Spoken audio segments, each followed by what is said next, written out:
Heat number 3, individual test number 3 for the women underway. And what we've seen in the last couple of tests is that with the way these first 3 tests are programmed, it really can be anybody's game. And if we're trying to look at who could possibly come out and maybe take the time set by Andrea Solberg, let's go down to Brian Friend for maybe some dark horse picks in this test. Yeah, Chase, obviously this heat is chock full of big names and strong women. But I was speaking with Metal in person yesterday. She had a stand-up performance on test number 1, and she told me when she saw test 1 and test 3, she had a big smile on her face. She's out here in lane 8, competing against the big names. I don't know for sure if she'll be able to hang tough, but she said she was excited for this one. I think it's a wild thing about anything can happen in this test, and a big part of this is, racing through the set of 10. We're not really halfway till we get to the set of 7. When you look at pacing through something like Linda, Lucy, where do you try to make up time in the beginning, or are you just trying to pace yourself out and set yourself up better for the end? Yeah, I think it's all about getting through the first part so that you set yourself up for a fast round 6 onwards, because the first rounds, you feel great. We've already got some super fast starters. Yeah. And you just need to trust that if you're putting yourself in that position, you need to have the fitness to be able to back it up in the last rounds, because that's where we're seeing people make their moves. That's where Linda made the move in the last heat, and that's where people can either kind of flop or, really push to get a good time. Early leader, looks like lane number 3, Jennifer Muir, who actually won test 1 yesterday out of heat number 2. She's making a very quick move here to start things off. And it looks keeping pace with her, Laura Horvath in lane number 6. Left to right on your screen, 1 through 20. I've actually heard that Jen backs herself to win this event. Ooh. So it'll be interesting to see. I love when athletes call their shots. Yeah. Absolutely. Jennifer Muir, left side of your screen, lane number 3, green top, black pants. Already onto her set of 9 squat cleans, followed by Laura Horvath, 2 lanes over in the all black. Behind her, Gabriela Migała, Annie Thorisdottir. Those are your top 4 in this heat. I talked to Annie Thorisdottir yesterday, sitting in 2nd overall, 7th and an 8th place finish. And she wasn't really thrilled with not necessarily her place finish. She was fine with that. Obviously, you can't be too upset with the 2nd place finish after day number 1, but just the way she performed all day, she was pretty frustrated on how that, and I think she's looking to attack this one in a very Annie way. But a lot of them talk about the nerves that are coming up for test number 4. 800-meter run into the max snatch. You don't have a lot of time coming off the runner, maybe 2 to 2.5 minutes at most. Lucy, you've been in competition, you've been competing at the games. What is it about the weightlifting events that bring somewhat maybe the most pressure into the event? Well, I think it's you've got an element of pressure of each individual lift, because if you don't lift it, if you don't make the lift, then you potentially need to, give yourself a little bit more time. So then that puts pressure on the next lifts, because you maybe don't have as much time between the lifts as you might want to have.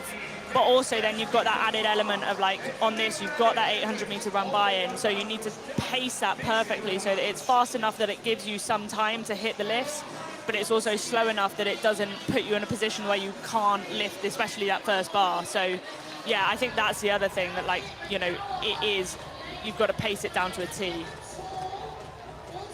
Pacing things out well so far. Lane number 3, Jennifer Muir. Now, this isn't the first time we've seen Linda. Back in 2018, it was our regional Linda, standardizing the weights across the board. But Jeremy, it's still a little bit different how we have dumbbells this year. Oh, without doubt, mate. And with one of the fastest times, 2nd worldwide time back in 2018, Sara Sigmundsdottir gets 13:03. She gets time capped in the previous heat.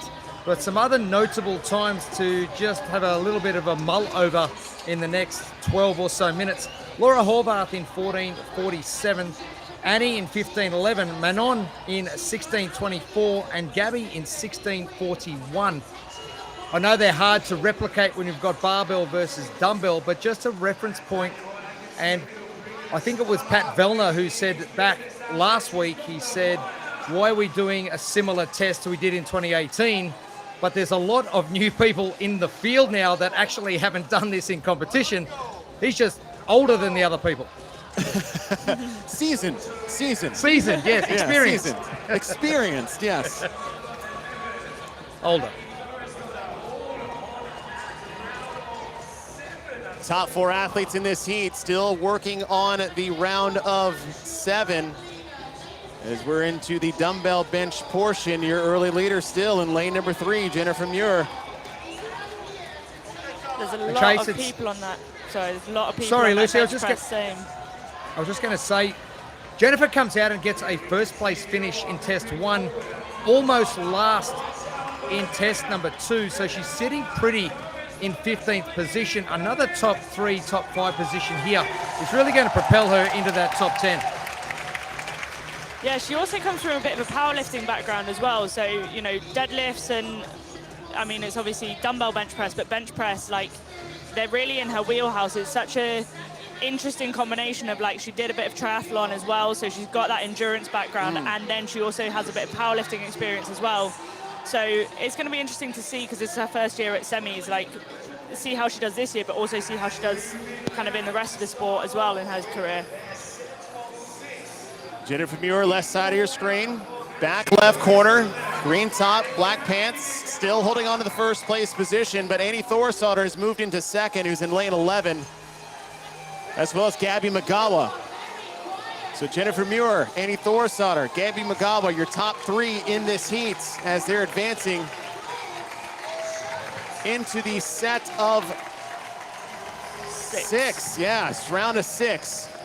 Chase, what a conversation to be in. Jennifer Muir, Annie Thorisdottir, Gabby Migała. Not bad. Like you've got to be happy with that. And Lucy, you're talking about basically being your first semis or your first regional. I mean, you've had your first experience like this in the past. What's that like coming in and competing on the floor with the likes of Annie Thorisdottir and some of the big names of the sport? How do you keep your composure in that moment? Yeah, I mean, it's interesting because I think, like, when you're in this kind of situation, there is so much going on around you. At least I find that there's so much going on around me that I don't have any choice but to focus on what I'm doing, because, you know, you're thinking about your rep scheme, you're thinking about your pacing, you're thinking about looking at the judge to make sure that you've secured the rep and everything like that. That actually, like, you kind of forget who's around you, and that's a benefit. But I think the interesting thing about Jen is that she just seems to, you know, she has the confidence to say, I want to try and win this test. That's definitely not something that I had when I did my first, like, semis, let alone first games. And even though I had that swimming background and I wanted to win the swim event, I never actually said I back myself to win this. And I think that's, you know, that confidence is massive. We talk sometimes too is that sometimes the events you're the most confident in are the most nerve-wracking ones, because you know you should do well in. Yeah. Annie Thorisdottir has taken over the lead. Annie Thorisdottir in the middle part of your lane, sitting in lane 11, second overall after 1 day of competition, has moved just ahead of Jennifer Muir. Jennifer getting to her dumbbells for the set of 5 as Annie Thorisdottir gets to her barbell. And Annie Thorisdottir still doing singles as Gabby Migała is off the bench ahead. So Muir is falling back to 3rd place. And this is quite big for Annie as well, because she has a tendency to go out like really hot, and you see her fade towards the end of it. And this is like, you're seeing her make the move at the perfect moment. Like, we're in the second half of the event now, and now that's where she's really starting to ramp it up. Annie Thorisdottir, center part of your lane, light top, black pants, into the set of 4. 4 deadlifts unbroken.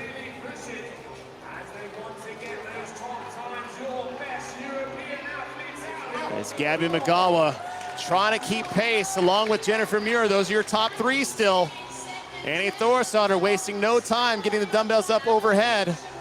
And a different dumbbell position we've seen a little bit, Lucy, is that almost turning it like a bar would versus that maybe that internal rotated position. Yeah, it seems like everyone has their preference. Like, I kind of like to think of it as like going diagonal almost, that kind of 45-degree angle, but for some people it just depends where they're strongest. Gabby Migała trying to keep pace with Annie Thorisdottir. Annie Thorisdottir done with a set of 4, moving into the 3-2-1, and this is where we've heard athletes, it's time to step on the gas as Annie Thorisdottir runs to her barbell.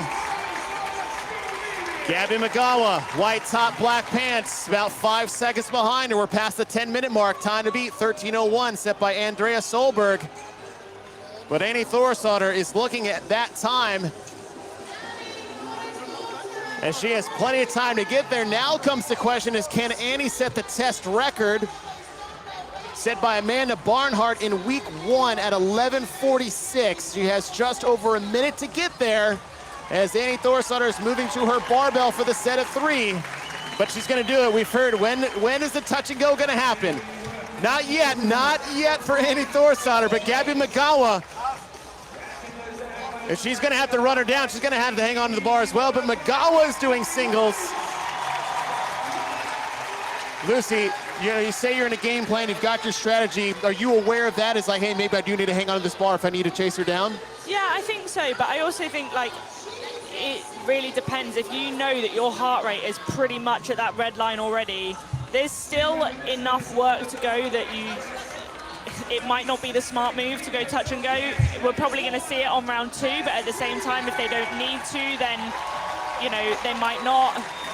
Especially for Annie as well at the moment. Like, if she knows that she's fairly comfortably ahead with the amount of work that's left. Here we go, yeah. No rep for Annie Thorisdottir. She hangs onto the bar. Gabby Migała's hanging onto the bar too. Now there's the race. A rep for 1.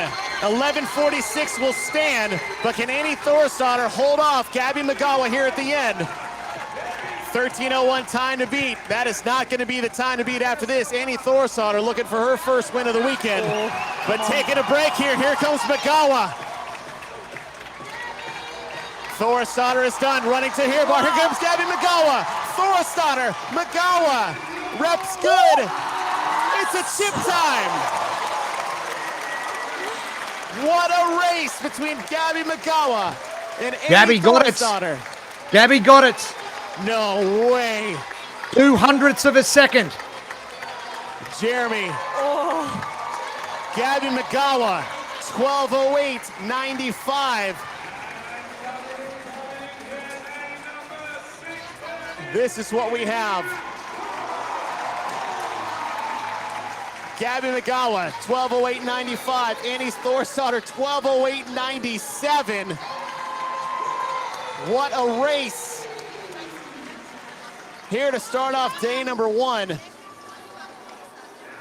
Literally just as I was saying that she was comfortably enough ahead. I take that back. Well, then you go back to that 1 no rep in Annie's set of 2. And these are the races we thought we were gonna get.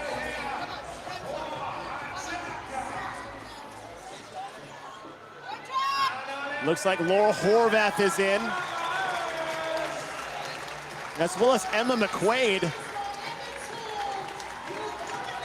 And Chase, you talk about moving day generically as being the middle day, and with the general format of regionals in the past and semifinals, there's only been 2 tests per day, so there's only 600 points in total. But today there is 300 points up for grabs.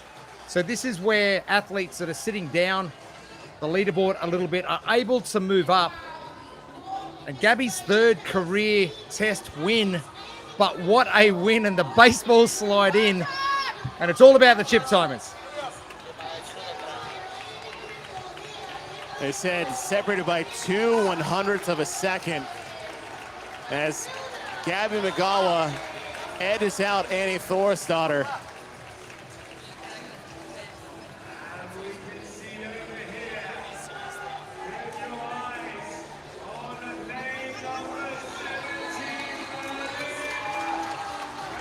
Just past the 14-minute mark. Andrea Solberg is going to come in as the 6th fastest time, Chase. Sigmundsdottir is done. Karin Freo is in. Dahlstrom.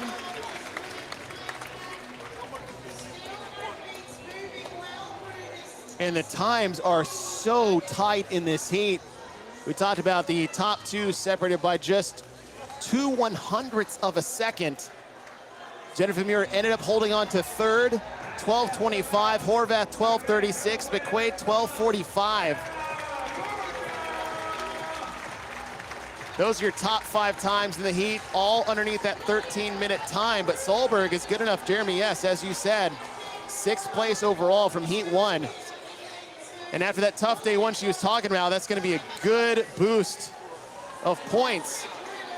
And it's a big day. We've got 300 points up for grabs today, but tonight with test 4 and 5, just absolute chaos on the leaderboard, just because of the nature of the test. You've got, you know, a max lift is one score, but then that 800-meter time coming off the 8 snatches as another. And, you know, could be a tale of 2 athletes. Obviously, the best of both worlds is what we're always looking for, but with 60 athletes in the field and 2 niche tests like that back-to-back, a lot of things can still happen. Yeah, 100%. And I think it's going to be interesting because that second run as well, like, if you're a smaller athlete that's potentially, you know, a good runner, that's still going to be, you've got to get through those snatches, and those snatches are still fairly heavy to barbell cycle for that volume of reps. So it might be that, like, it's a case of getting through that first one, then hammering yourself on that run. But I just think it'll be interesting because you might get some of the people that are last on the runners that are actually the best runners and then come off early. And that'll be really good to see.